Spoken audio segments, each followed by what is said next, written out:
chercher ton enfant à l'extérieur parce que l'enfant a fait une fugue, c'est parce qu'il y a déjà un problème à la maison. Comme disait Marc-Cécile tout à l'heure, cette période-là, je ne sais pas si c'est Marc-Cécile ou c'est toi qui es en train de le dire, c'est une période où, Aïcha, où le parent aussi apprend. Parce que quand on devient parent, il n'y a pas une notice d'emploi. Ouais, c'est au jour le jour qu'on apprend et qu'on essaye vraiment de réajuster les choses. C'est une période qui tombe aussi sur, parce qu'il faut le dire, qui tombe aussi sur le visage aux parents, du parent qui n'en sait rien, ou même pour certains qui ont même oublié leur adolescence. Et ça, c'est quelque chose qu'il faut dire aux parents. En fait, l'adolescence, c'est qui vous étiez il y a 15 ans. C'est exactement ça. Hein. Mais pas toujours, justement. Pas toujours. Hein. Non, si c'est toujours. Je dis bien l'adolescent, pas le comportement de l'adolescent. Okay. L'adolescent, quelque chose qui, souvent, les parents que j'ai suivis, qui leur a aidé, si ça fait tilt en parent, ça l'apaise. L'adolescent, c'est qui vous étiez il y a 15 ans. On a été.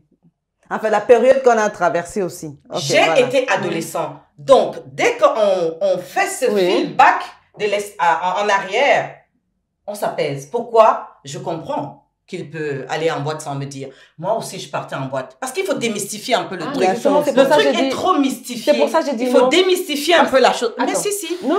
C'est discutable. Non. Oui. Attends, tu sais pourquoi? Parce que tu peux avoir un adolescent. Supposons. Je parle pas du comportement, mais quand tu dis, si je sortais, s'il me dit pas où il est, non, c'est pas s'il te dit pas. Attends. Tu es plus dans la compréhension, en fait. Tu seras plus dans la compréhension. Tu viens de dire que si ton adolescent te dit pas qu'il est parti en boîte, rappelle-toi que toi, tu l'étais aussi. Je ne suis pas d'accord que l'adolescent le fasse, mais ça démystifie la chose en sorte que tu ne prennes plus la chose. Oh, il a pas, c'est pas bien. Je peux pas intervenir pour t'aider. Aïcha, c'est pas pour compléter ce que dit Virginie. En fait, elle essaie de te faire comprendre que le parent doit se mettre dans la peau de l'enfant à ce moment-là. En ce moment-là. Ça, je l'entends. C'est ça que moi, je comprends. Parce que là, il faut pas non plus, il faut pas qu'on soit aussi là caricaturer les parents. Merci, justement. Je ne vais pas j'arrive. Attends, c'est pour aider les parents. Il y a des personnes qui ont eu une adolescence douce. Oui. Qui n'ont pas, et qui se retrouvent avec un adolescent difficile. C'est possible. Cette personne-là ne peut pas se représenter. Ne peut pas. Mais bien sûr, je suis pas d'accord. Il n'y a pas d'adolescence douce. Mais je reviens. J'arrive. Depuis tout à l'heure, on parle de personnalité. Voilà. Depuis tout à l'heure, on parle d'humanité. On parle d'hommes et de femmes. Ok. Moi, Virginie, je parle fort. Et je sais pas ce qu'on va encore me trouver comme défaut. Michel parle doucement, hein? Elle est très douce comme ça dans sa façon d'être, mais elle a ses défauts aussi. Oui. Ça veut dire que l'adolescente douce a aussi sa part qu'elle fait. Oui. Mais en fait, Virginie, elle a sa part aussi qu'elle fait. Elle a sa part qu'elle fait aussi. S'il te plaît. Donc, disons-nous qu'il y a des degrés. Virginie. Alors, il y a des degrés. Écoute juste, parce que je pense que... J'aimerais juste lever l'équivoque. Ce qu'elle est en train de dire, parce que moi, je vous écoute. Ce que elle voudrait dire, en fait, c'est quoi? C'est que c'est difficile de se projeter dans une situation dans laquelle on n'a pas été. Exactement. Vous savez, c'est comme quand on dit, attendez, laissez-moi aller au bout de ma pensée. Oui, vas-y seulement. C'est comme quand tu dis, je sais ce que c'est que d'avoir faim. C'est vrai, tu peux savoir ce que c'est que d'avoir faim. Mais quand tu n'as jamais eu faim, toi, dans ta vie de tous les jours, tu ne peux pas avoir la même conception de cette notion que quelqu'un qui vit dans sa peau. C'est ça. Le manque de nourriture. C'est pour dire quoi? C'est pour dire que quand moi, par exemple, j'étais adolescente, moi, j'ai toujours été une personne très réservée. Et jusqu'à aujourd'hui, je suis restée comme ça. Mais j'ai eu très tôt ma fille. C'est vrai, je parlais pas beaucoup. Mais j'étais une enfant calme à la maison, respectueuse et tout. Ça fait que si je me retrouve aujourd'hui avec une adolescente, je parle pas forcément de moi, mais ce que je veux dire, si tu te retrouves avec un adolescent qui, lui, à l'opposé, est explosif, sort, va dormir dehors, fait des choses comme ça, tu vas essayer de comprendre. C'est-à-dire, tu vas intellectualiser la chose. Qu'est-ce qui n'a pas marché? Tu vas te dire, qu'est-ce qui n'a pas marché? Exactement. Qu'est-ce que je peux faire? Je suis pas d'accord. Tu vas aller demander de l'aide. Mais ce sera difficile pour toi de te dans dire... ta peau. Parce que toi, quand tu avais cet âge, tu faisais pas tout ça. Mais vous savez... Tu ne faisais certes pas tout ça, mais ton voisin le faisait, qui était ton ami. Non. Alors là, ça aide. Là, ça on aide. se perd. Non, on ne se perd pas. Non, on ne se perd pas. C'est pour dire que, en tant qu'adulte, tu sais que l'adolescence, ça se passe comme ça. Oui, ça peut c'est se ça passer que je comme dis ça. que tu vas intellectualiser. C'est ça qu'elle parle, hein. Mais c'est ça que je dis que tu vas intellectualiser la chose. Elle ne parle pas de la personne. C'est pas de la personne. Elle parle de la Mais c'est pour ça que je dis que tu vas intellectualiser la situation. Mais moi, là où je suis pas d'accord, c'est de se dire, c'est de la situation. Quand la situation se passe comme ça, on essaie de prendre du recul pour se dire, moi aussi, j'étais là-dedans, il faut que je comprenne. C'est là que je suis pas d'accord. Alors, non. Moi aussi, j'ai vu des personnes qui sont passées par cette période-là. Mais moi qui aussi, sont plus sages aujourd'hui. Non, mais c'est pour ça que je dis qu'on va et puis moi, je vais aller plus loin. Comprendre et chercher de l'aide. Moi, je vais aller plus loin. Michel. Je vais rejoindre Marthe Cécile en parlant de résonance. Parce que c'est là où, justement, va intervenir cette notion. Quand il y aura déjà la confiance qui est établie, on va pouvoir se comprendre, on va pouvoir communiquer et on va se sentir à l'aise pour que les choses se passent mieux. C'est vrai que là, on parle du monde des bisounours. Non, ça se passe pas tout à fait toujours comme ça, mais on va essayer de faire en sorte que les choses aillent dans ce sens-là. Bon, on a oublié un facteur dans l'adolescence difficile, c'est le facteur de la rébellion. Oui. Tous les enfants n'ont pas été rebelles. Non, moi j'ai été rebelle. D'adolescence, j'ai pas été rebelle. Moi non plus. Et Aïcha, toi, tu as été rebelle parce que tu n'as pas levé la main. Ce que je veux dire ici, c'est que dans la phase de l'adolescence difficile, le pire, c'est quand on se retrouve dans une adolescence difficile en phase de rébellion. Parce qu'il y a des enfants, c'est pour ça que je dis que nous sommes en fait dans un échange où chacun apporte ce qu'il peut dans la limite, dans la limite de sa réflexion. Mais en réalité, dans ce genre de situation, il n'y a pas de cas, c'est du cas par cas. C'est du cas par cas. Pourquoi? Parce qu'il y a des enfants qui sont révoltés par rapport à la vie. Parce que soit papa est parti. Pourquoi mes parents ont divorcé? Moi, je comprends pas pourquoi. Parce que moi, en les regardant, je voyais des gens qui s'aimaient. Je voyais deux personnes qui s'aimaient. Mais ils ont pas compris parce que les enfants, à un certain âge, n'ont pas la jugeote pour aller comprendre les conflits de couple. Mais ils se retrouvent du jour au lendemain, plus papa, plus maman. Ils savent même pas ce qui s'est passé. Et il y a des enfants, par exemple, qui ont grandi dans un contexte monoparental et qui ne comprennent pas pourquoi eux, ils sont seuls avec la maman. Alors qu'à l'école, tous les autres enfants ont papa et maman. On aura beau leur expliquer, mais ils développent une forme de révolte. Ils en veulent à la vie. Aux parents. À la vie, parfois à la vie. Hein. Il y a des enfants qui vivent dans des situations de précarité financière. Et quand ils vont à l'école, ils sont frustrés de voir, parce que ici en Europe, quand les enfants reviennent des vacances, oh, tu étais où en vacances? Oh, les parents, nous on a voyagé. Mais il y a des enfants qui développent des révoltes parce qu'ils se disent, pourquoi moi je peux pas avoir droit à ça? Pourquoi moi je peux pas avoir droit à ça? Et dans ce genre de situation, on est démunis.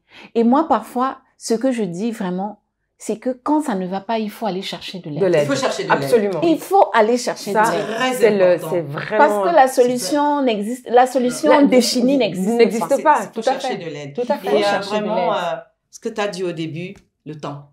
Aussi. Le temps résout beaucoup. Pour certains, le temps résout, pour d'autres pas. Parce qu'on a vu des adolescents qui commencent avec cette révolte, ils entrent dans la délinquance et ils continuent à être dans ça. Ça, c'est des cas qu'on connaît aussi, malheureusement, qu'on ne souhaite à personne parce que pour un parent, c'est extrêmement difficile. Mais la majorité peuvent être comme ça, adolescents un peu tumultueux. Et puis ça s'agit. Ça c'est quelque chose qu'on sait que ça existe aussi. Alors quel est le conseil ou bien Michel? Moi je voulais revenir sur un point, c'est la notion d'équilibre. Parce que c'est pas parce que avant Marthe Cécile nous a parlé, nous a pris un exemple des enfants qui sont allés en vacances et d'autres pas, malheureusement ça arrive. Oui, mais je vous dis, je reviens sur cette problématique qui est la communication. Ce n'est pas parce que moi, je divorce de mon mari. ça, c'est un problème c'est un problème d'adulte. Je peux comprendre que sur certains enfants, ça peut avoir un impact négatif, nocif pour son développement personnel. Oui, mais pour les parents qui prennent leur rôle au sérieux, qui savent bien que cette situation aura des conséquences néfastes sur leurs enfants, prennent du recul. Et ça s'agit un tout petit peu pour le bien-être de ces enfants. Si les parents faisaient ça, je pense que les statistiques seraient moindres. Malheureusement, les parents ne le font pas souvent parce que dans cette période de crise, il y a les émotions qui sont en émoi. Oui.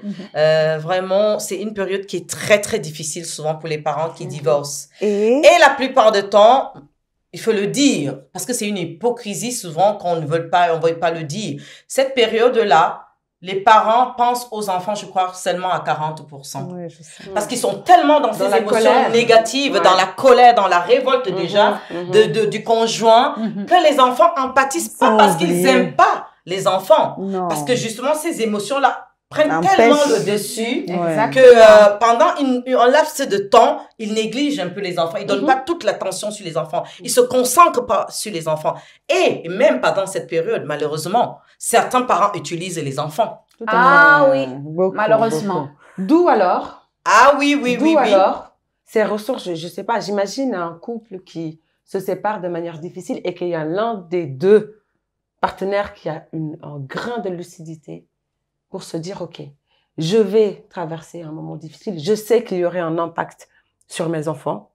Impact négatif, j'entends bien. Bien sûr. Toujours. Donc, du coup, je vais investiguer. Je vais aller voir comment est-ce que je vais les accompagner là-dedans. Déjà, commencer à... Parce que les enfants, vraiment, enfants, adolescents, c'est des éponges, ils voient bien tout ce qu'on leur dit. Parce que il y a des choses, comme tu dis, quand on se sépare, ça ne regarde pas les enfants. Mais ils voient les choses. Ils vivent les choses en même temps. Ils les ressentent. Ils les ressentent profondément. Oui. Donc, déjà, si l'un des deux peut se dire, OK, comment je peux faire? Est-ce que je peux alerter? Quel organisme je peux alerter? Comment est-ce que je peux les accoompanyer là-dedans? Mais avant d'alerter les organismes, Aïcha, moi, je pense que on devrait faire ce travail à l'interne. Mais supposons à l'interne. Si à l'interne, ça ne va pas. Justement, moi, je parle au cas où cette séparation va être difficile. J'ai envie de dire. Oui.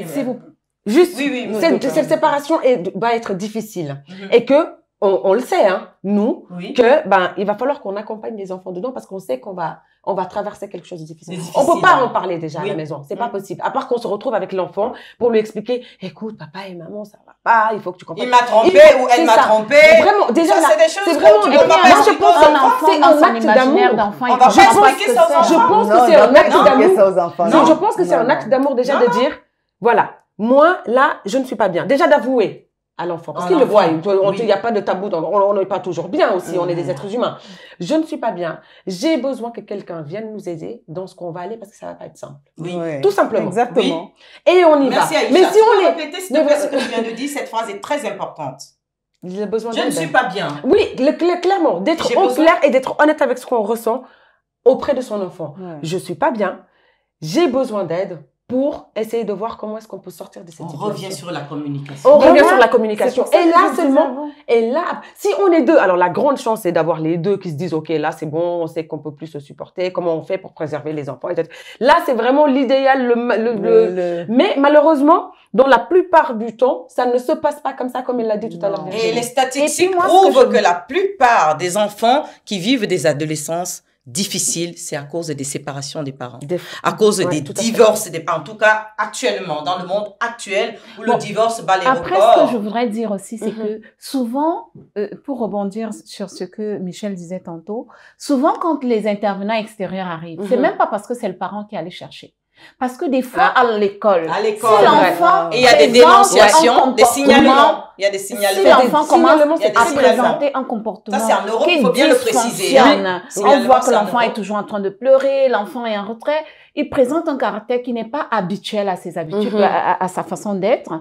Les enseignants ont le droit de signaler. Tout à fait. Souvent, les voisins, si les voisins entendent du vacarme, ils vont alerter la police. Exactement.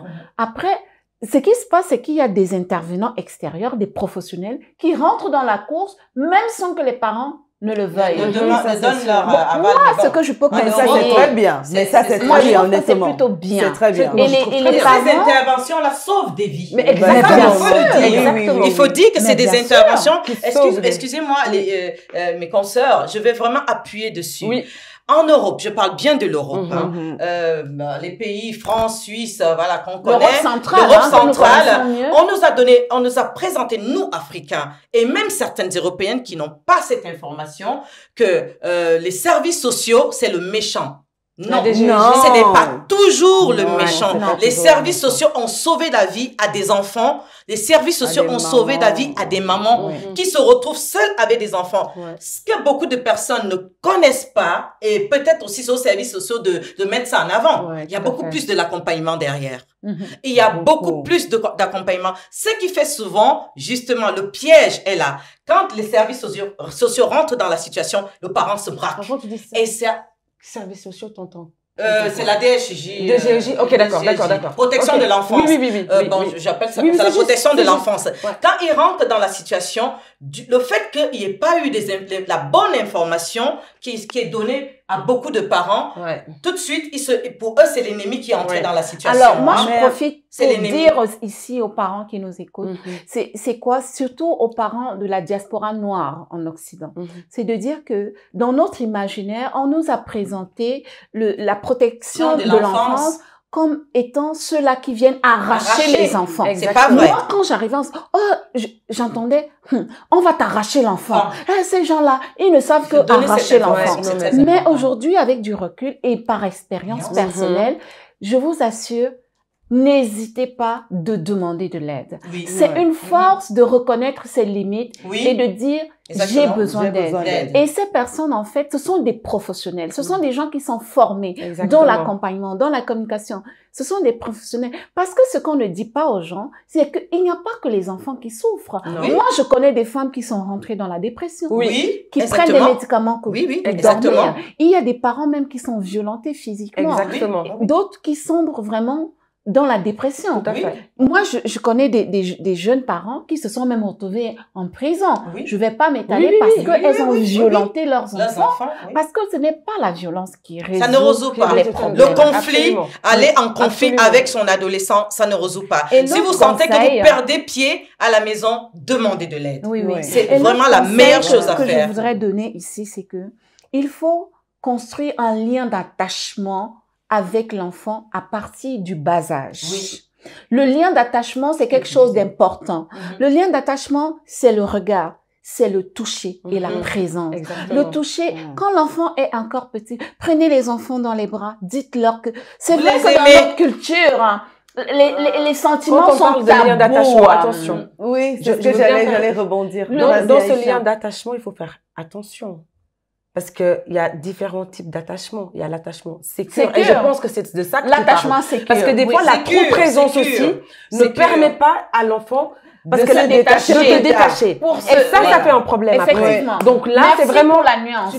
Pourquoi? Parce que moi, je pense que quand les bases, parce qu'il y a beaucoup, je ne fais pas de procès à la communauté. Non, on ne fait pas de procès, on n'est pas là pour ça. Je ne fais pas de procès à la communauté, mais je constate que souvent, il y a beaucoup de mamans qui sont absentes, qui font beaucoup faire la fête, qui font des trucs.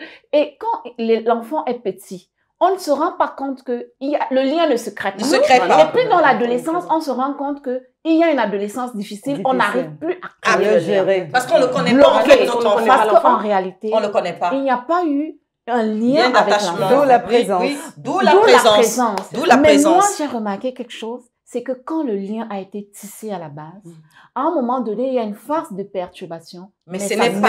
Mais c'est ce que je vous disais. Ça se reconstruit.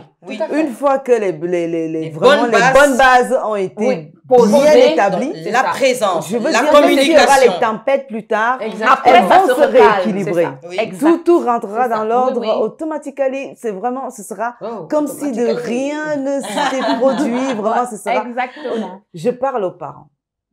On n'a pas la science infuse, on n'a pas un mode d'emploi pour l'éducation de ces enfants, mais c'est très important. Moi, j'aime pas parler de communauté africaine. Je parle à tout parent. En général. À tout parent, parce qu'on peut se sentir diminué. On n'a pas toujours les capacités et la force tous les jours d'être bon, toujours super parent. Non. Ouais, mais non. Mais un tout petit peu de présence peut faire la différence pour le futur d'un enfant. Tout à fait. Merci pour la présence. Parce que, justement, je rebondis dessus, la présence. Je suis toujours dans le monde actuel. Le monde actuel fait malheureusement que les femmes, la femme qui donne vraiment la vraie base à l'enfant, parce que la femme, c'est la femme qui inculque plus de valeur à l'enfant que l'homme, hein, depuis la nuit des temps. Aujourd'hui, les femmes ne sont plus présentes. Les femmes ne sont plus présentes, malheureusement, à cause du capitalisme, parce qu'aujourd'hui, la femme doit travailler. Je ne dis pas non. Je ne dis pas que la femme ne doit pas travailler, mais malheureusement, j'ai une dame suissesse qui a 93 ans, 93 ans pour ceux qui, de la France, qui a 93 ans, qui m'a dit une chose. Les familles en Suisse, et je t'en ai parlé, ma chère Aïcha, il faut observer les familles en Suisse. La femme suisse travaille très peu. Ça m'a choqué. Je suis allée chercher et c'est vrai. C'est vrai? La femme suisse travaille très peu. La femme suisse, depuis la nuit des temps, travaille juste à ce que les enfants passent l'adolescence. Regardez dans les services. Beaucoup de femmes suisses commencent à travailler à partir de la quarantaine. À partir de 37 en montant. On éduque d'abord. On éduque d'abord nos enfants. On se rassure que nos enfants ont une bonne base et puis on va travailler. Et nos maris nous permettent de le faire. Parce que le mari, quand il travaille, il nous permet d'être épanouis, malgré que on garde les enfants à la maison. Donc, les Africaines, comme on parle, je ne veux pas, voilà, africaines ou pas, les étrangers qui viennent ici, je parle de la Suisse spécialement, n'ont pas cette information-là, ne voient pas les choses comme ça. On voit toutes les Européens, qui vont travailler. Mais ça c'est ma façon de voir les choses, hein. La femme doit travailler, ça c'est mon opinion, mon avis. La femme qui a des petits enfants ne doit pas travailler à plus de 50%. Pour ma part, c'est ça. Alors, pour justement assurer cette présence au minimum auprès des enfants. Parce qu'une femme qui a des petits enfants qui travaille à 100% et que l'enfant est éduqué par les éducatrices à la garderie, ça ne va pas jouer. Il y aura ce travail, hein. Non, je casse pas ton travail. Les éducatrices, non, il y aura toujours les enfants. Tu comprends ce que je dis? Il y aura toujours les enfants. Si les femmes viennent laisser les enfants à la garderie, 50%, le nombre d'enfants que vous avez, cette année, vous avez encore plus. Encore plus. Alors, attends. Mais est-ce que je peux juste intervenir? Je rejoins juste moi, je rejoins ça, j'adore. Attends, moi, je vais prendre mon exemple à moi. Oui, Michel. Pour rejoindre, pour étayer ce que dit ma Virginie à moi. Voilà. Je travaillais à 100%. J'ai vu la différence quand j'ai baissé mon taux de travail. Et j'ai vu la qualité de vie que j'ai eue après. Je ne peux pas... Je salue toutes les mamans. Vraiment. Salut. Je vous admire. Vous avez... voilà. Vous restez à la maison. Vous avez pris cet engagement personnel de... vous occuper de vos enfants, ce n'est pas un petit travail. L'État doit même vous verser une allocation. Je vais militer pour ça. Bah oui, on va y être voilà. Donc, ce n'est pas évident pour une maman. Parce que, on va dire, dans le cadre général, le papa sort aussi pour une question de finances. Mais, je veux dire, pour une maman, moi je parle de maman, je parle de nous, pour une maman qui a des enfants, c'est l'idéal. L'idéal, alors là, on est d'accord, c'est de s'occuper à 50% et 100%, être là 50%. Parce que 100%. quand on est à la maison, même si on travaille à 50%, moi je prends mon cas, je travaille toujours à 100% à la maison, hein, voire 200%. Bien sûr. Donc moi je donne mon temps à mes enfants. Bien sûr. Vraiment, moi, c'est... Mais aujourd'hui, dans la structure, dans ce qui se passe actuellement, c'est comme tu disais, l'idéal, ce serait que l'un des deux parents, parce que je crois que je commence à être fatiguée avec le papa qui va chercher la maman. J'en peux plus. Les deux dans mais mais supposons qu'on se dit, ok, dans un truc idéal, c'est on se met ensemble, on construit notre famille, toi, tu vas travailler. Bon, attends, quel salaire aujourd'hui, si tu n'es pas directeur de, président de, va te permettre d'avoir un style de vie décent? Sérieusement. Oui, moi j'aimerais mais alors, je n'ai pas encore eu l'occasion d'intervenir. Donc ça voudrait dire, je m'excuse, ça voudrait dire que si la femme ne va pas travailler, ce qui est idéalement pour être là pour les enfants jusqu'à l'adolescence, il n'y a pas de souci. Mais je crois qu'on arrive. Oui, est-ce que je termine, je redescends juste. Si la femme reste à la maison et puis que le papa doit aller travailler, mais donc ça veut dire quoi? Si il n'a pas assez de sous pour qu'on puisse vivre. Ça veut dire que c'est le système social qui doit prendre en charge. Attendez un peu. Qu'est-ce qu'il y a? Il y a des structures qui sont mises en place pour ça, en fait. On va donner la parole à Marthe. Moi, j'évite dans des cas de figure qui vont faire du clivage. Parce que jusqu'ici, on parle des cas conventionnels. C'est ce qui est dans la norme. Mais il faudrait qu'on pense à toutes les femmes. Mais c'est ça. Est-ce que vous pensez que dans notre société, tout le monde est marié, que tout le monde est en couple? Nous n'avons pas les mêmes... Attendez, laissez-moi finir. Je n'ai même pas encore touché le sujet. C'est-à-dire, tout le monde n'a pas les mêmes attitudes. Il y a des gens, des immigrés qui arrivent en Europe du jour au lendemain avec un enfant sous la main, qui n'ont pas de titre de séjour, qui n'ont pas où habiter, mais qui doivent s'en sortir dans ce pays. C'est des dizaines et des dizaines de femmes. Mais ces femmes-là, elles vont dans des structures pour se faire aider. Mais elles n'ont pas, parce que les enfants des immigrés n'ont pas la même socialisation que les enfants des autochtones. Ou alors des enfants des personnes comme nous qui sommes là depuis des années et qui avons un certain réseau. Parce que même quand je vais travailler, j'ai la tante, j'ai la sœur, j'ai ceci, je sais où je vais toquer. Il y a des gens qui arrivent qui savent même pas à quelle porte toquer. Mais c'est ça. Qui savent même pas où entrer. Mais c'est pour dire que non, on ne sort pas du sujet. C'est pour dire que le lien qu'on est censé construire depuis l'enfance. Pour revenir, je ne me suis pas éloignée du sujet. C'est pour revenir pour dire que le lien qu'on est censé construire avec l'enfant depuis l'enfance, beaucoup de personnes, beaucoup de femmes n'ont pas réussi à construire ce lien parce que d'entrée de jeu, elles se sont retrouvées dans une situation défavorable. Je suis désolée, Marthe Cécile, de te le dire, mais c'est une question de choix. D'accord? Parce que toutes ces personnes... Oui, je m'excuse, je vais vous expliquer pourquoi. Je veux dire, on parle de femmes, tu me parles de femmes qui sont venues, on va dire, d'Afrique et qui avec leurs enfants... Les immigrés, pas seulement d'Afrique. On va dire, on prend un exemple.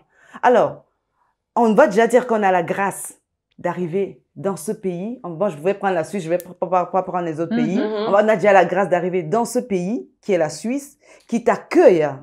Et puis, tu as, avec la chance, un endroit où tu peux toquer, où on va s'occuper de toi, de ton enfant, même si ce n'est pas le million, parce que, tu ne cotises pas, il faut se dire les choses, tu cotises pas, mais tu ne meurs pas de faim, tu n'es pas, tu dors pas à l'extérieur, tu dors pas à la Belle Étoile, tu es suivi au niveau des soins. Moi, je suis d'accord avec toi, mais ce que je veux dire, c'est que le lien, tu peux tisser ce lien avec ton enfant. Tu as le temps de tisser ce lien avec ton enfant. Quel frais de ceux qui cotisent? À quel moment, si c'est au frais de ceux qui cotisent, il n'y a pas de problème. À quel moment? Déjà, pour que tu ailles toquer quelque part, il faut que tu aies un titre de séjour. Il y a beaucoup de femmes qui sont arrivées dans ce pays, qui se sont retrouvées dans des maisons closes. Il leur a fallu des années avant d'avoir un titre de séjour. Parce que vous n'avez pas un titre de séjour en Suisse. Si vous n'avez pas un titre de séjour en Suisse, même l'aide sociale, vous ne l'avez pas. Ce sont les conséquences de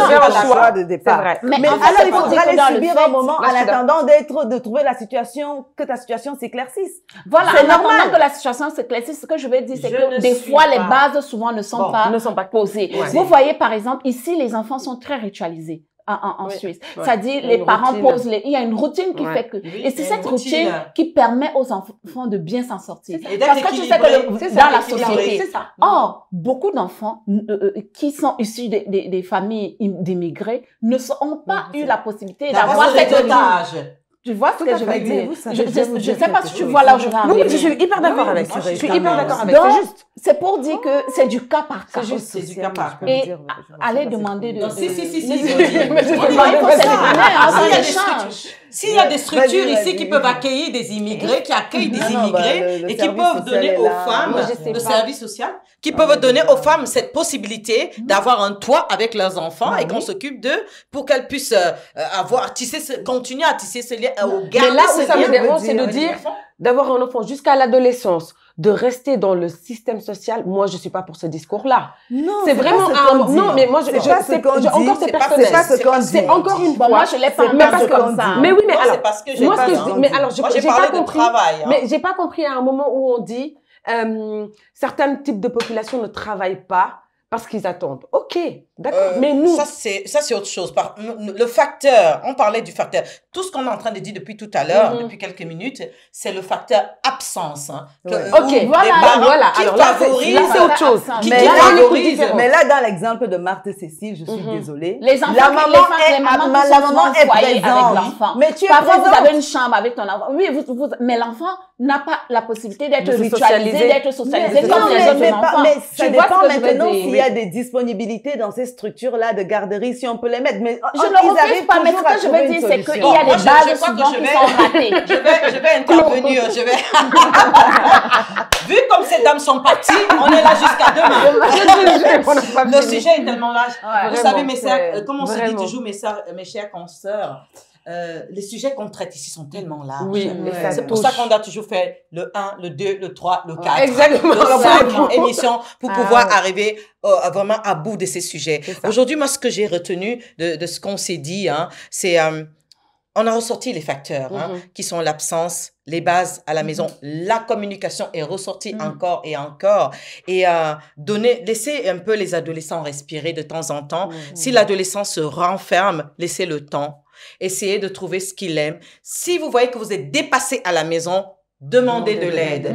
Et ça, que ce soit en Afrique, aux États-Unis, Vraiment, chaque franchement. pays a son Ouais. système. Il y a Hein. des structures, En Afrique, oui. peut-être même, beaucoup vont dire qu'il n'y a pas de structure, mais il y a la famille. Ah oui, Et il y a la famille. Notre structure, Oui, mais c'est- actuellement, pour le moment, comme pour c'est des cas parfois comme ceux-là, vicieux, hein. Très la bien, famille qui peut Même comme être c'est très, parfois très bien. vicieux. Parfois, c'est vicieux, mais ça peut être aussi Mais bien. c'est une Une ressource. ressource. Je Ouais. suis dans C'est une l'espoir. Hein. ressource. Je suis dans espère. l'espoir Ouais, ouais. qu'en Afrique aujourd'hui, il y a des mamans comme nous qui sont un peu modernes. On va dire c'est un peu moderne. Il y a aujourd'hui des mamans, des personnes en Afrique sont un peu plus moins, hein, comme on sait, que je vais pas dire ici, j'aime beaucoup l'Afrique. Moi, je vais voir.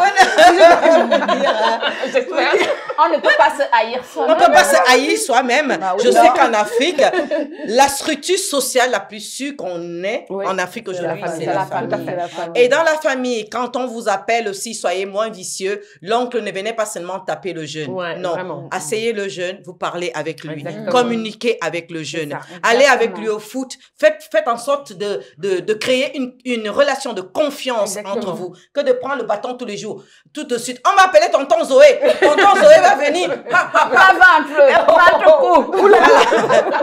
Non, voilà, vraiment, essayons plutôt de créer un lien de confiance avec l'adolescent. Et pour ceux qui sont en Europe, il y a des structures pour. Il y a le service de la protection de l'enfance qui peut beaucoup vous aider. Il y a d'autres associations qui aident beaucoup quand vous avez des adolescents qui ont des problèmes. Il y a des structures en Europe qui sont uniquement pour les adolescents, qui Oui, donnent tout à la fait. parole aux adolescents. Oui, oui, exactement. Qui permettent aux adolescents d'aller s'exprimer, Exactement. sortir ce trop plein d'énergie qui est en eux. Oui. Ça aussi, c'est possible. Alors, vous avez un mot de fin, comme ça, parce que là, je crois qu'on a dépassé Alors, moi, l'heure. pour ma part, c'est encore, j'aimerais revenir sur le fait de dédiaboliser cet organe qui est la DGEJ, qui a vraiment, vraiment beaucoup de ressources. La protection de La l'enfance. protection de l'enfance, vraiment. Et leur mission, c'est vraiment la protection. L'accompagnement. Vraiment la protection, la prévention et la participation, parce qu'ils participent au fait de trouver des activités pour justement aider ces adolescents à un peu rentrer dans le monde adulte de manière sereine. Et vraiment ça, je trouve aussi qu'il y a un... Ça c'est où ça? Il y a une adresse? La DGEJ? Non, mais elles peuvent te donner l'adresse. Alors, la DGEJ, vous allez sur Internet, vous tapez DGEJ, vous rentrez dedans, sur la page de l'État de Vaud, il y a tout ce qu'ils font, il y a toutes leurs prestations. Vraiment, vraiment, vraiment. Et il y a vraiment cette notion d'aider les familles et les adolescents. Et il faut pas non plus ce signalement. Parce qu'il y a des gens parfois qui font des signalements qui... Alors, je dis pas les signalements vicieux là, c'est parce que tu n'aimes pas ton voisin, tu fais « Oh, je vais appeler ma... » Non, mais vraiment, quand on est... C'est comme toute forme de violence, quand on en a parlé précédemment. C'est de dire quand vous êtes témoin de quelque chose de difficile pour quelqu'un, faites quelque chose. Parce qu'aujourd'hui, on a la bêtise.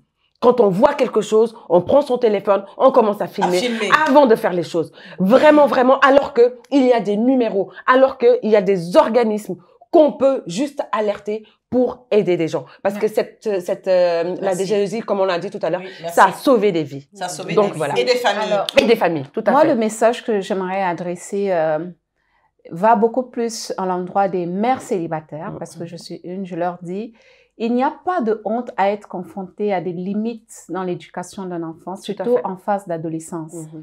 Et des fois, nous avons des trajectoires de vie différentes qui font que on se retrouve seul à devoir élever nos enfants.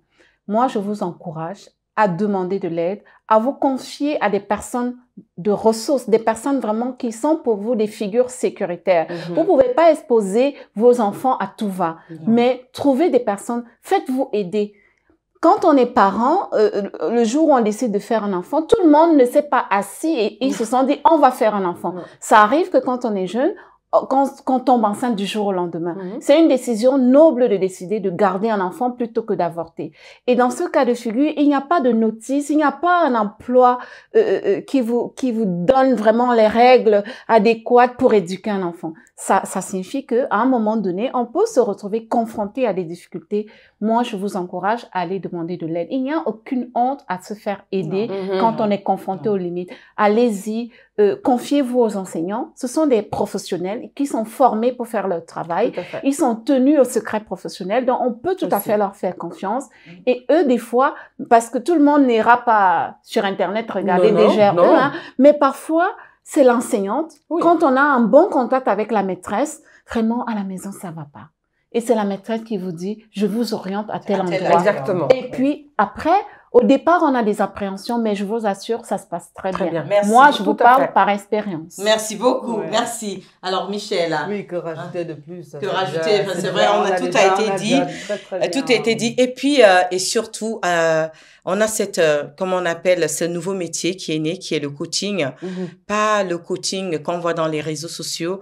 Il y a des coachs professionnels, des vrais coachs qui connaissent leur métier, qui accompagnent des familles vers la sérénité, qui accompagnent les familles qui peuvent vous permettre, s'ils n'arrivent pas, vous orienter vers ces structures qui pourront mieux peut-être vous apporter ce dont vous avez besoin. Contactez des coachs professionnels. Sur Internet, on parlait tout à l'heure, vous pouvez aller trouver des coachs qui sont vraiment spécialisés en ce qui concerne la famille. J'en fais partie des coachs qui sont spécialisés pour la famille. Ça, c'est aussi une ressource à connaître, parce qu'il y a des personnes qui seront plus à l'aise avec un coach qu'avec un psychologue, ou plus à l'aise avec un coach que une personne de la protection de l'enfance. Le coach, le métier qu'il va faire va te mettre en confiance, en sorte que quand tu vas partir vers tu auras plus de facilité à aller vers, par exemple, la protection de l'enfance. Nous arrivons gentiment à la fin de cette émission. On a dépassé le temps, on voulait arriver. C'est très large le sujet. Ce sont des sujets qui sont très larges. Et je crois que ce sujet, on va encore le traiter une fois parce que on n'a pas fini de le traiter. Je vous remercie, mes chères princesses. Merci beaucoup. D'avoir vraiment été encore là, vraiment fidèle au poste, fidèle au poste, avec plaisir, avec notre intervenante de marque. Waouh, on va la garder. On va la garder. On va la garder. Sa chaise est déjà là. Chaleureux. Mais oui, on va la garder. Je vous remercie. Et puis, vous aussi qui nous écoutez, ce sont des conseils qu'il faut creuser, partager Si vous connaissez une famille qui vit cette situation, qu'ils ont eu un adolescent qui est difficile, partagez à cette famille, partagez cette vidéo le maximum, parce qu'il n'y a pas que en Suisse ou en France. Les familles qui ont des problèmes avec les adolescents, il y en a partout dans le monde entier. Ça peut sauver une famille, ça peut sauver une maman seule, ça peut sauver un adolescent. Parce que aussi, on a parlé des choses aujourd'hui qui vont faire en sorte que les adolescents se mettent en confiance et qu'ils comprennent aussi leur état et qu'ils comprennent le parent. Donc, je vous conseille à partager au maximum cette vidéo. Il y a un numéro de téléphone qui s'affiche sur la barre des descriptions. Vous pouvez nous appeler si vous avez des témoignages par rapport à cette thématique ou toute thématique qui a trait à la famille. Et parmi nous, il y a des spécialistes qui pourront vous répondre, bien sûr, des spécialistes qui pourront vous répondre. Abonnez-vous massivement à notre chaîne Voix de Femmes. Merci, à très bientôt.